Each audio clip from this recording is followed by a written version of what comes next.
Hey, how's it going everyone? This is Anthony from Anthony's Customs, and for this review we are looking at one of my favorite Optimus Prime figures in my collection.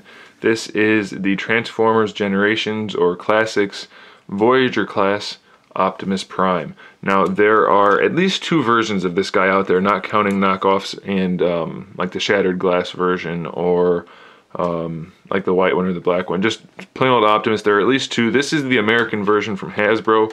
There is a Takara one or the Henkei one, and that would have, this would be all red with the Autobot logo up there. This is gray instead of yellow.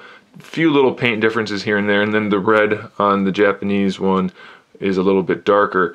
Now I think there are two different Japanese ones, and maybe the Henkei one is different from the other Takara one. I'm not sure. I've seen one that has black for the gun. There's no silver on it at all. As far as I know, the only American version is this one with the silver, and I'm pretty sure that the standard Henkei one has this silver on the guns as well. So I'm not positive about that, but I swear I've seen a black one somewhere. So either way, those are the two main versions. I don't know if they're the other two, how different they are, but this one and then the main Japanese one with the red and the Autobot logo up there. Otherwise, they're just about the same. No molding differences as far as I've ever seen. He stands almost exactly 7 inches tall, and he has a really nice shape to him. There are only really two places where the kibble's a problem, and that would be on the forearms right here. You can't fold these away any better, so it's a little kibbly. It's not ideal. And then just the wheels back here, and they do tuck in. How'd that happen? They tuck in like that, so it's not nearly as bad, or you can just leave it like this. It's up to you. Excuse me. The wheels do tuck in a little bit back there, but they are a little bit kibbly. It's not too bad at all, though. I don't mind it. As far as weapons go, he does have these guns, or this gun, which is actually the smokestacks. And so how that works is the smokestacks, these fold up, and that folds in, I believe, and then that goes on vehicle mode as the smokestacks. So that's pretty cool. And then you can just open it up all the way around, and you have his gun, which he holds very nicely, and it looks pretty cool. So I appreciate that. They did a good job. And then he also has this gun, which is actually like the thing that goes on top of the cab for truck mode. It doesn't look like it now. It's pretty cool. I like it. But this one, how it transforms is you split that. Now you split it. If you would like to do things in order in a way that they work, you can fold in this part, and you fold this part in. I'm losing my mind. There we go.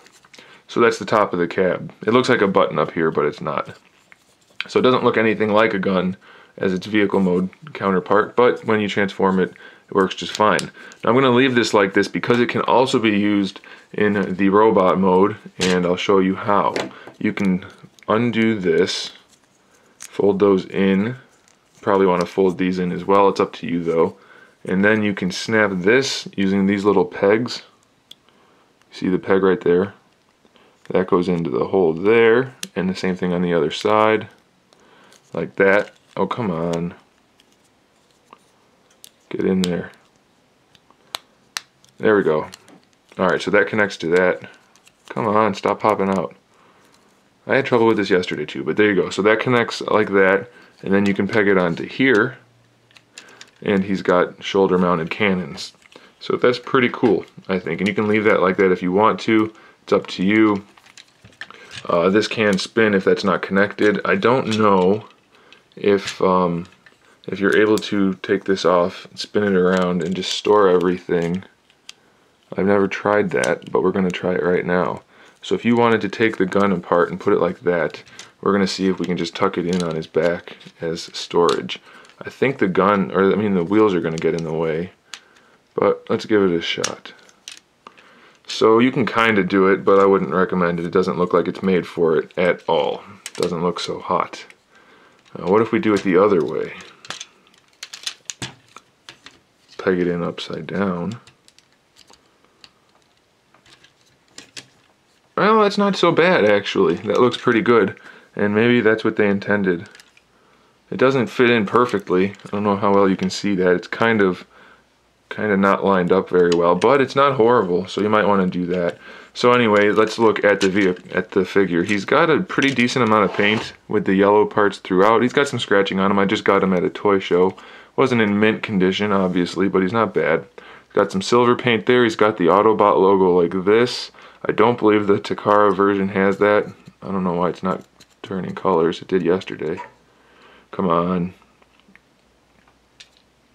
Well, we'll worry about that later. So like I said, he does have a decent amount of yellow paint throughout. He does have the silver paint, which is actually metallic, so that's nice. He's got the yellow in the knees, some blue painting here to give it some contrast. Just looks pretty good. It's a nice representation of Optimus, even though it's not classic G1, which I know a lot of you guys like. I don't mind it. I'm not a huge G1 fan, so I'm really happy with this kind of modernized look for Optimus. And I really like the head sculpt on him. Looks really nice. It's got really good light piping. I don't know if you can tell, but his eyes light up really well. Now as far as articulation goes, the head is on the standard Transformers ball peg, but it doesn't have any forward or back other than this hinge really. So it's mostly just a swivel, but if you want to lean it forward a little bit for some character, you can do that. Shoulders have a swivel here, hinge here, and this swivel up in the shoulder bicep area as well. Ratcheted hinge for the elbow, 90 degrees, no problem. And do the wrists swivel? I don't know. They do not. So that would be nice if they did swivel, but it's not too big of a deal. He does have a waist twist. You have to be careful with these wheels back here because they'll bump up against the hips.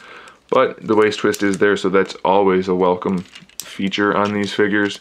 90-degree hip movement, no problem at all, any direction. We have a thigh swivel at the top of the knee, but that's probably more than effective for a Transformer. 90-degree knee bend. So he's got pretty good articulation. Now the biggest problem I have is you can't bring his toe forward. It would not have been too hard to give him an ankle pivot, but they didn't. You can do that because it's part of the transformation, but that's it. So it's a little disappointing, but you can still get him in some pretty decent poses if you want to. All you have to really do is just make sure you balance him. And even though the feet don't have as much articulation as I would have liked, it's really not that big of a deal. And you kind of even forget about the kibble on the arms as well. So it's pretty nice. I do really like this guy. Let me get him transformed and show you the vehicle mode. Okay, so we have him into vehicle mode for the most part. This is what he looks like without the two guns, without the smokestacks and the top piece. It does look similar to a standard tractor trailer semi-truck. Of course, you can see his head there because you are not supposed to leave that off. You can if you want a nice profile, but if you put this on where it belongs, it takes care of the head showing. And this is not an unreasonable look for a semi-truck. I know it's not the classic Optimus Prime look, but that's the way they made it. I personally don't mind it. I think it looks alright. It's a little new, a little different, but it looks fine. I don't mind it at all. Everything fits together nicely. The transformation is really simple, and this can peg in to these yellow tabs. And now we have the smokestacks. It's not the best looking Optimus Prime ever, but it's certainly good enough. And who keeps their Transformers in vehicle mode anyway? It looks great for robot mode. The wheels spin nicely. It sets on the table, no problem. It rolls, no problem. And it measures. Let's see what kind of size we have going on. It's about just over 6.5 inches long, and including the smokestacks, about 3.5 inches high. Nice clear windows.